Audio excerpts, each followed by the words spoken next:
Imagínate que estás en medio de un mar muy agitado, en el cual te estás tratando de mantener a flote mientras ayudas a una persona. En ese momento puede llegar a ser muy difícil el saber si te estás hundiendo o si estás logrando mantener la cabeza fuera del agua para sobrevivir. El día de hoy vamos a hablar de esa experiencia, pero no dentro del océano, sino dentro del mar emocional al que muchas personas se enfrentan cuando están ayudando a alguien que tiene algún trastorno psicológico. Porque los familiares o las personas cercanas a quienes padecen algún trastorno, como la ansiedad, la depresión, el déficit de atención, el autismo, entre muchos otros, también enfrentan desafíos emocionales que si no les prestamos atención, si no les hacemos caso y si no los trabajamos, podemos llegar al agotamiento emocional o al burnout, por lo cual estaremos hablando de esto el día de hoy.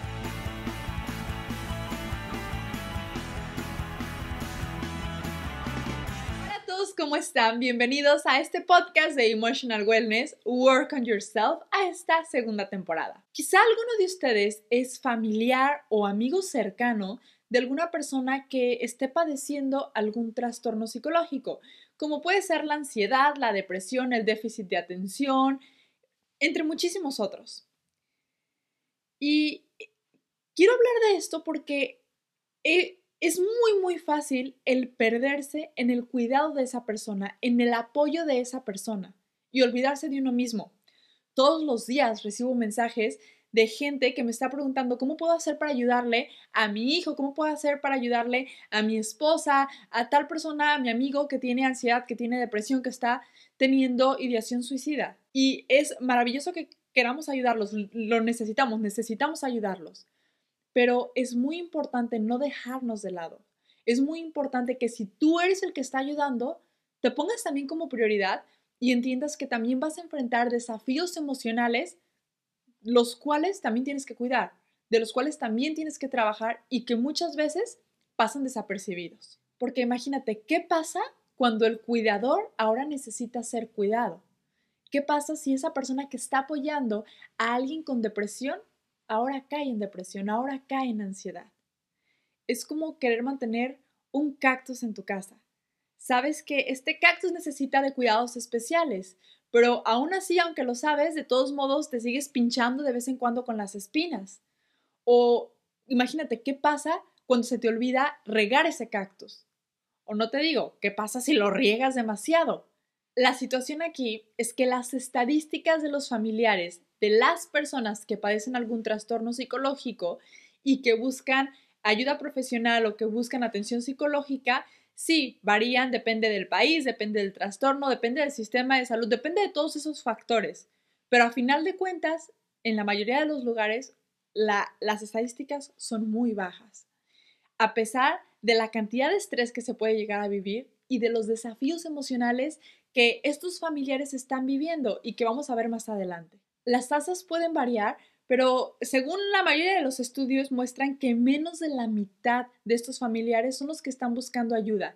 Y esto no lo hacen por tres razones. Primero que nada, por el estigma, porque a pesar de que lo hemos hablado, en muchos lugares sigue habiendo este estigma de que si buscas ayuda psicológica es porque estás loco. Si buscas ayuda psicológica es porque ya tienes que estar muy mal, cuando no tiene por qué ser así. Número dos, por prioridades, porque a veces es tan abrumante el hecho de decir, tengo que cuidar a mi hijo que tiene depresión o a mi familiar que tiene depresión y tengo que apoyarlo, tengo que hacer todo lo que implica a veces el estar con un familiar así, que lo pongo como prioridad y me olvido de mí mismo. Pongo como prioridad el hecho de pagar la atención de terapia, de pagar el gimnasio, de pagar todo lo que él necesite o de ayudarlo con todo lo que él necesite y me dejo de lado a mí. Y por último, por la desinformación. Muchas personas saben que están pasando por un nivel de estrés muy grande o que están frente a un desafío emocional, pero realmente tampoco saben que pueden ayudar, que pueden buscar ayuda psicológica o tampoco saben que la necesitan, no la alcanzan a identificar en su cuerpo. Imagínate, según los estudios, solamente entre el 20 y el 30% de los familiares de personas que padecen trastornos que se consideran como más severos, como la esquizofrenia, o que son más demandantes como el autismo en el espectro ya más severo, Solamente el 20 o el 30 buscan apoyo, buscan esta ayuda para manejar el estrés y para manejarlo. Y aquel que busca terapia reporta mejoras significativas, pero solamente el 20 o el 30% lo está buscando. Y el problema está en que el hecho de no buscar ayuda nos puede llevar a un agotamiento emocional, a un burnout del cuidador, que se da en personas que tienen enfermedades, o sea, en familiares de personas que tienen enfermedades crónico-degenerativas, como el cáncer, por ejemplo, o el Alzheimer, pero también en enfermedades o trastornos psicológicos, como la ansiedad, como la depresión, porque es estar escuchando y apoyando constantemente a alguien que requiere ser escuchado y que muchas veces estas personas quieren que hagan algo, quieren darle las soluciones. Vamos a decir, tienes ansiedad y uno quiere decirle, no te preocupes, no sobrepienses, pero no funciona así. Y entonces se vuelve emocionalmente agotador el hecho de estar apoyando a la persona así. Lamentablemente, este síndrome del cuidador, ya te dije, agotamiento emocional o burnout, es muy común entre los cuidadores. Y es algo que, como ves, realmente no se trata. Es algo que la gente no le presta atención. Si pensáramos en los desafíos a los que se enfrenta el cuidador al momento de tener una familiar o un amigo con alguna condición física o algún trastorno psicológico, podríamos pensar que el más importante de todos es el poder encontrar ese equilibrio, el equilibrio entre las necesidades del paciente y las necesidades del cuidador. El hecho de que este cuidador se pueda priorizar, porque si no se prioriza va a llevar a un desgaste físico y un desgaste emocional que va a ser muy significativo. Pero piénsalo de esta manera, si no lo hace, es necesario, porque si no lo hace, el cuidador va a necesitar ser cuidado. Y entonces ya no va a ser un paciente nada más, ahora van a ser dos. Este desafío del equilibrio incluye varios aspectos clave, pero el primero viene siendo la culpa y la responsabilidad. Hay un sentimiento de culpa muy grande en las personas que están cuidando, en el hecho de pensar, esta persona, mi paciente, mi amigo, mi familiar, me necesita y tengo que estar 24 horas disponible para esta persona. Vamos a decir, es una enfermedad crónico-degenerativa donde la persona ya no se puede mover y yo soy el cuidador. Si yo no estoy disponible, esta persona no come, esta persona no puede levantarse, esta persona no va a tener una calidad de vida un poquito mejor a la que va a tener teniendo esa enfermedad crónico-degenerativa. O en el caso de algún trastorno psicológico, vamos a decir ansiedad o depresión. Si yo soy el cuidador y no me pongo a escuchar, no le pregunto a esa persona cómo está y no lo escucho, no escucho los problemas que está teniendo o no me siento con esta persona a solas, me comienzo a sentir culpable porque además tengo miedo.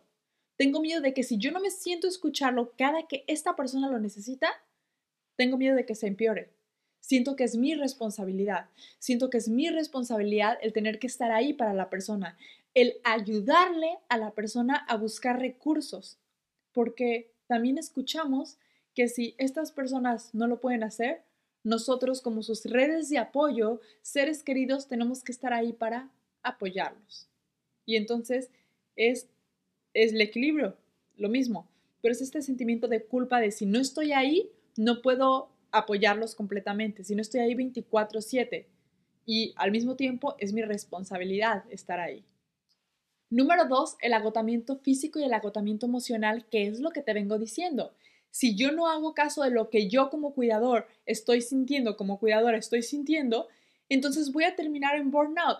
Si yo no identifico que yo estoy cansada, que yo también estoy estresada, que yo también me estoy sintiendo con todas estas emociones incómodas, cada que escucho a esta persona que tiene depresión o que tiene ansiedad, entonces no voy a poder hacer nada al respecto, no voy a poder expresar mis emociones y voy a terminar agotada emocionalmente. O si es el caso de una persona que necesita todo este apoyo de hazme de comer, manéjalo a algún lado, ayúdalo a cambiarse, por ejemplo, en el caso de alguien que tenga Alzheimer, entramos en esta situación de me canso físicamente de estarme agachando, de estar moviendo a la persona, pero también emocionalmente, porque también necesito desahogar esas emociones que estoy teniendo. También necesito desahogar, necesito hablar, necesito trabajar ese estrés y ese desafío emocional que estoy teniendo. Número 3, el aislamiento social. Este aislamiento social se puede dar por dos cosas, por una sensación de incomprensión y por una sensación de que la intensidad del cuidado es muy grande y entonces me empiezo a aislar. ¿Cómo va esto? Depende de la enfermedad o del trastorno, es la intensidad del cuidado que se va a necesitar o que el paciente va a necesitar. Pero si se necesita mucho, mucho cuidado, pues entonces como yo me siento responsable y como no he logrado mantener ese equilibrio, tengo que estar ahí 24/7 y me pierdo de mis hobbies, dejo de salir con mis amigos, ya no salgo con personas y eso hace que me aísle, que me sienta sola. Y obviamente eso puede agravar todas las emociones que son incómodas e incluso influir en que el cuidador en este caso o que yo en este caso padezca también de algún trastorno como la depresión o como la ansiedad. Pero por otro lado, también los sentimientos de incomprensión. Si yo estoy cuidando a alguien de manera muy intensa y luego yo quiero ir a hablarlo con otra persona y esa otra persona no me está entendiendo en cuanto a la intensidad del cuidado o en cuanto a la responsabilidad que yo estoy teniendo, los sentimientos de culpabilidad, puede hacer que yo me sienta muy incomprendida y que entonces ya no quiera salir y entonces que me aísle. Yo tengo un familiar, vamos a decir, con depresión y entonces quiero ir a hablarlo con mi amiga fulanita y le quiero decir y mi amiga fulanita me dice, ay, pues ya no hagas nada o pon un límite. Mi amiga a lo mejor tiene razón, tengo que poner un límite, pero me puedo sentir incomprendida y eso hace que me aísle. Número 4, en negligencia del autocuidado. Muchas veces se da porque no recordamos y no sabemos maneras de autocuidarnos, no le damos la importancia, no recordamos que es prioridad y entonces simplemente nos dejamos de lado. Desde situaciones del sueño, por ejemplo, dejamos de dormir lo suficiente por estar cuidando a alguien más, pero también se puede dar que no comamos o no cocinemos cosas nutritivas, que no nos demos estas rutinas que se sienten como más superficiales o de belleza, que te pones la cremita y eso que antes a lo mejor hacías y que te hacían sentir bien, que ayudaban a que te sintieras querida y que también es autocuidado. Todo esto comienza a sentirse y hacen que te agotes emocionalmente. Y número 5, por la dificultad de buscar ayuda, ya sea por la situación económica, porque no sabemos dónde buscar ayuda, porque no sabemos que el cuidador también necesita esta ayuda psicológica, simplemente porque no se está priorizando, porque todos los recursos, todo el tiempo se está yendo para el paciente, muchas veces la gente no busca ayuda. Y por eso es la parte más importante, es lo que quiero que te lleves el día de hoy, es que si eres el cuidador o eres algún familiar, amigo cercano de alguien que tiene algún trastorno o alguna enfermedad, tú también necesitas cuidarte, tú también necesitas buscar ese apoyo psicológico, necesitas autocuidarte, necesitas priorizarte. Sin embargo, de todo lo anterior, el punto que me parece más importante a mí y el cual requiere más trabajo es el sentimiento de culpabilidad, porque además de que para el sentimiento de culpabilidad influyen muchos factores, creo que es en el que las personas se atascan un poquito más. El sentimiento de culpabilidad también tiene varios factores y el primero vendría siendo el sentido de responsabilidad.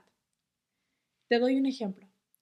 Imagínate que eres mamá o papá y que tienes un hijo y este hijo tiene depresión.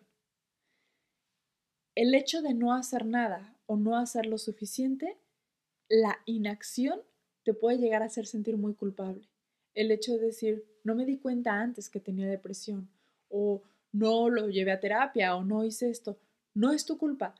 Pero el hecho de pensarlo, las presiones que la sociedad pone, puede hacer que te sientas muy responsable y por lo tanto culpable. Este factor de responsabilidad generalmente está asociado a las frases o a los pensamientos de si hubiera detectado los síntomas antes, si me hubiera informado antes o si hubiera hecho algo más para ayudarlo.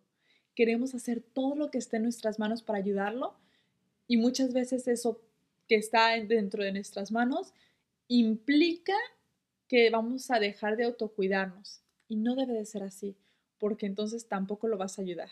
Si tú quieres ayudar, tienes que ayudarte primero. También tenemos la culpa por no poder arreglar la situación. Sentimos que somos responsables de ayudar, pero también como que si estuviera en las manos del cuidador, el mover el cielo, mar y tierra y todo lo posible en el mundo para arreglar esa situación por la cual ese paciente está pasando. Y si no lo logro, entonces me siento muy culpable. Me siento culpable de vivir mi vida, me siento culpable de yo sentirme bien, me siento culpable de yo tener esta vida a lo mejor que pudiera parecer perfecta frente a ti, aunque no lo sea. Un ejemplo típico es cuando son pareja, cuando son cónyuges.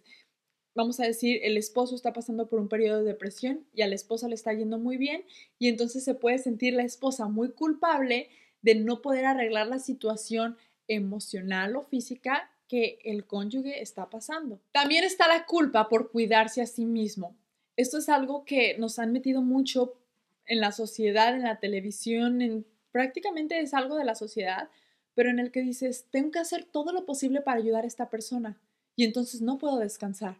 Porque si yo descanso, quiere decir que no me interesa la otra persona, que no estoy haciendo todo lo posible.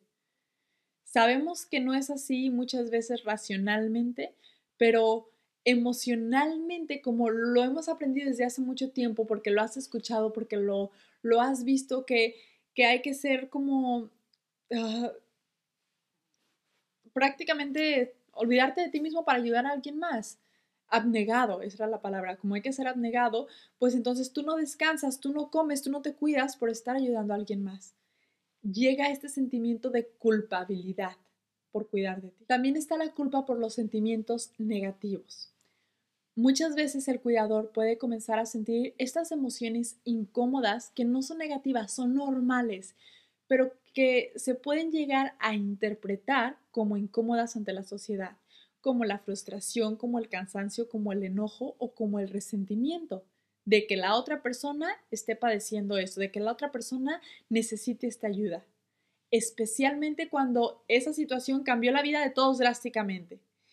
Y estos sentimientos que está teniendo es solamente pues emociones por todo el estrés que está pasando, pero al momento de sentirlas, vamos a decir, un hijo que está cuidando a un padre que tiene Alzheimer puede sentirse como muy cansado, muy frustrado porque el papá se le olvidan las cosas, porque el papá necesita esta ayuda y al momento de darse cuenta que tiene estos sentimientos, decir, ay, qué culpable soy. Y entonces ahora por esa culpabilidad que está sintiendo deja de cuidarse a sí mismo o comienza a ser más, pierde ese equilibrio. También está la culpa por la comparación con otros cuidadores, que es cuando volteas, te comparas literalmente, volteas a ver otra persona que está cuidando a alguien que tiene un familiar con el mismo trastorno o la misma enfermedad que el tuyo y dices, oye, yo no estoy haciendo lo suficiente o esta persona está haciendo más.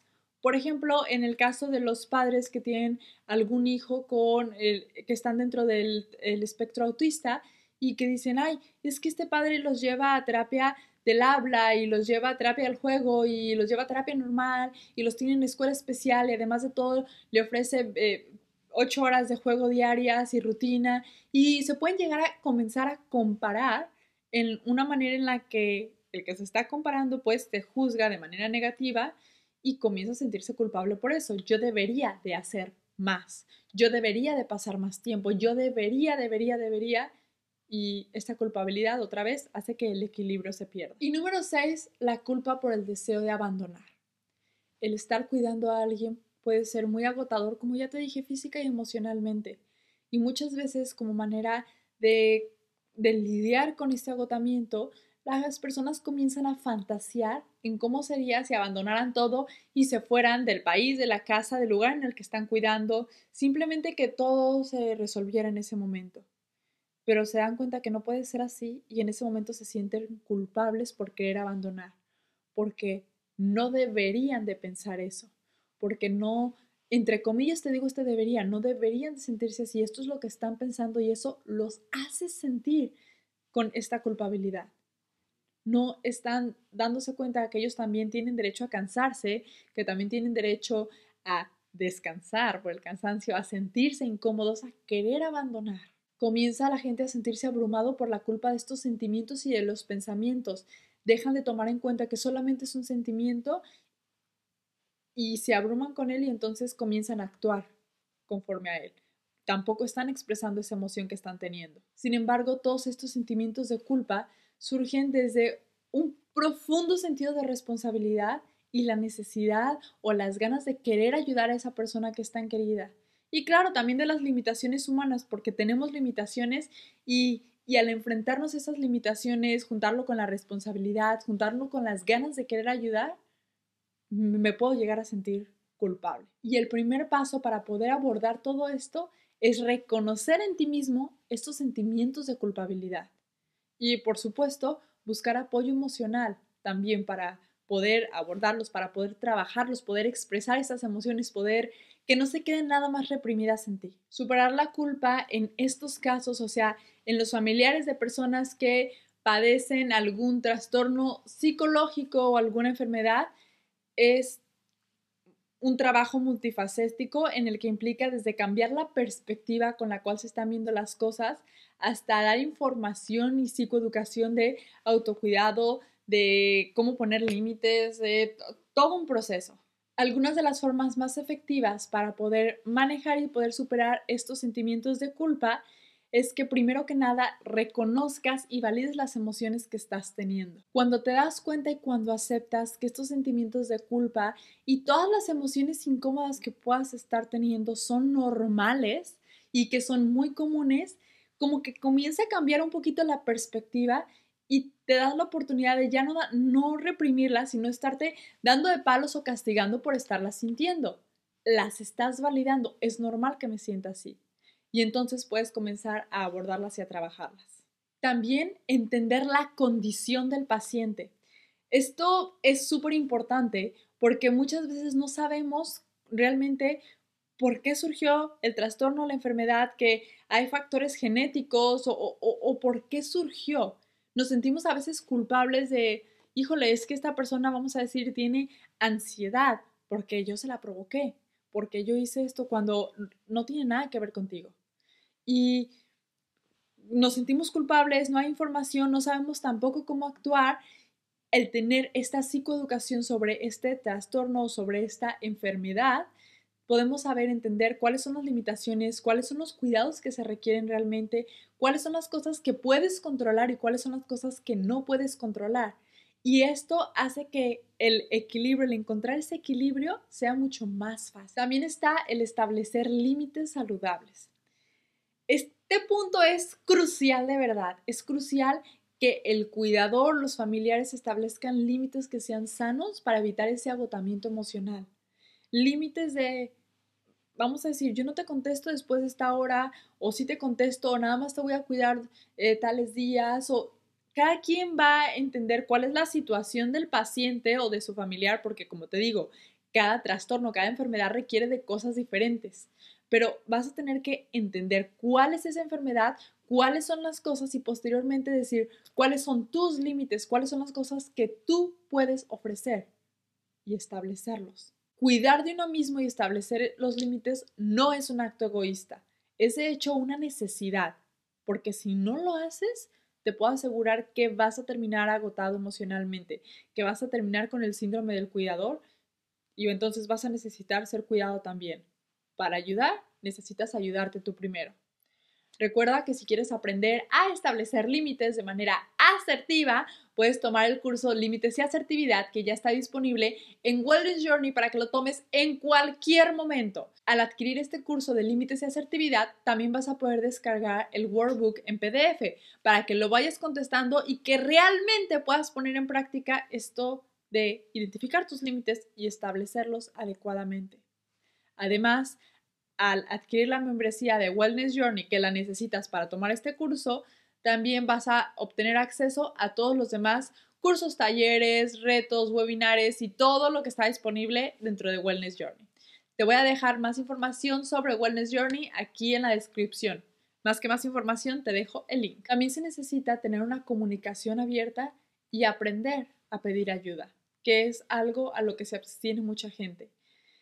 Es necesario que realmente podamos hablar abiertamente de esta carga emocional que estás teniendo, de cómo estás lidiando con ello, de que tengas estas redes de apoyo tú también, de cómo te estás sintiendo, cómo estás trabajándolo todos los días y que si necesitas ayuda, la pidas. No tiene que ser nada más ayuda psicológica, sino también puede ser ayuda de algún familiar, de algún otro amigo, A final de cuentas, todos somos humanos y todos necesitamos esa ayuda. Y por último, también sirve mucho reformular la culpa como una forma de motivación. Sabemos que estamos teniendo estos sentimientos de culpabilidad que son normales por las ganas de ayudar y por los sentimientos de responsabilidad.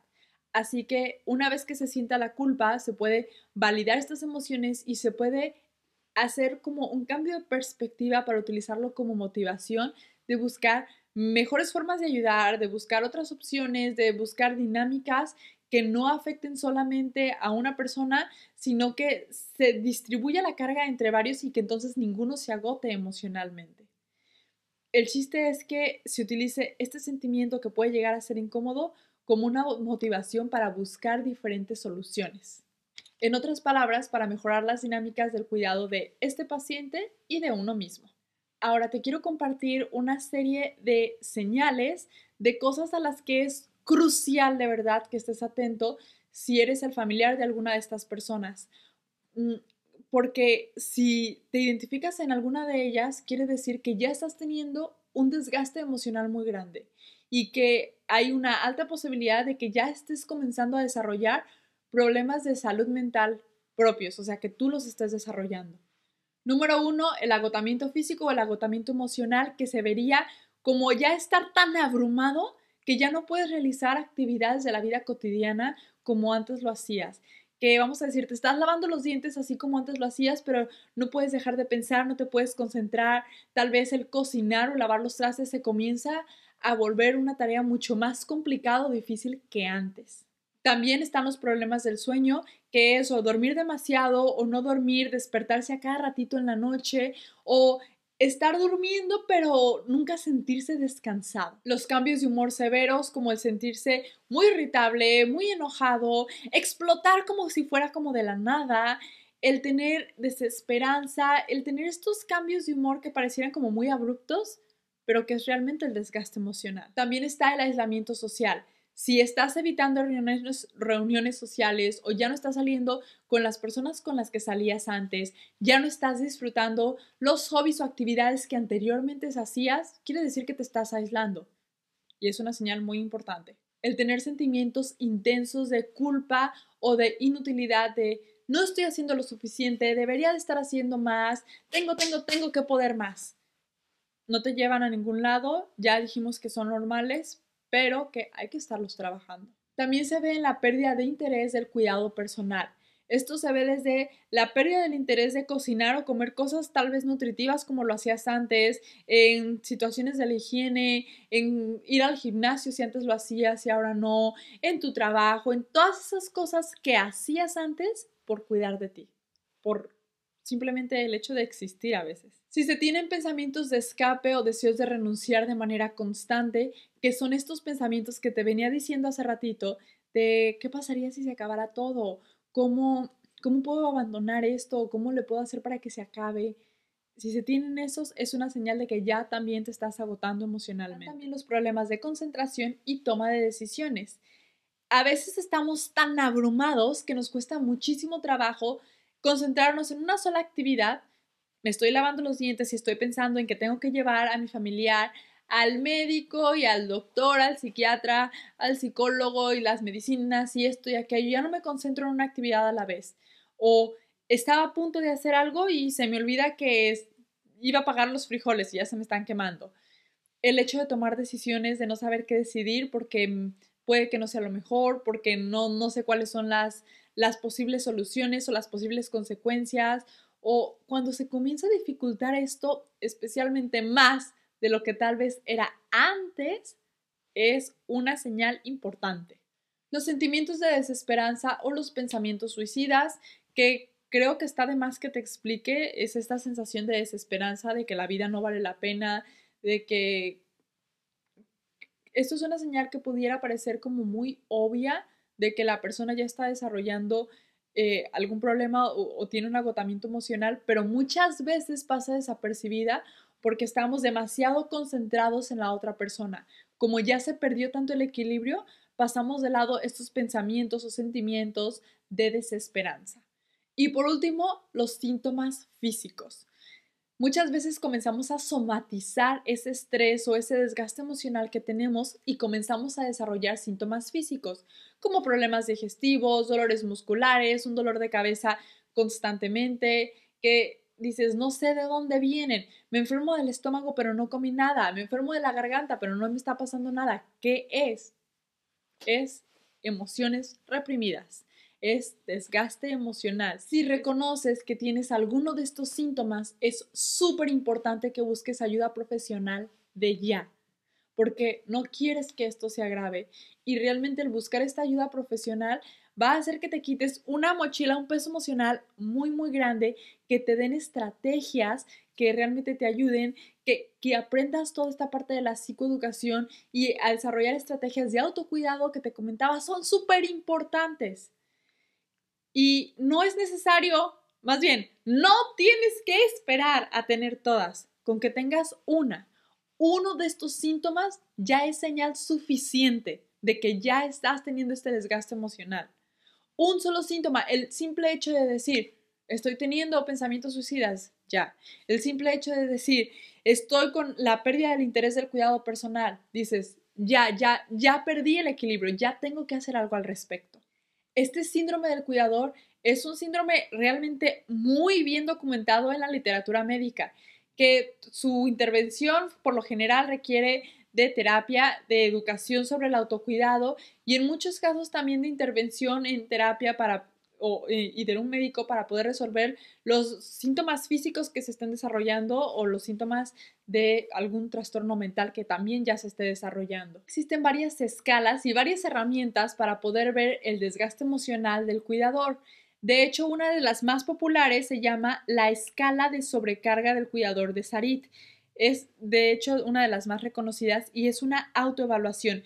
Tiene prácticamente 22 preguntas que tú contestas en una escala de 0, que quiere decir nunca, y 4, que quiere decir siempre.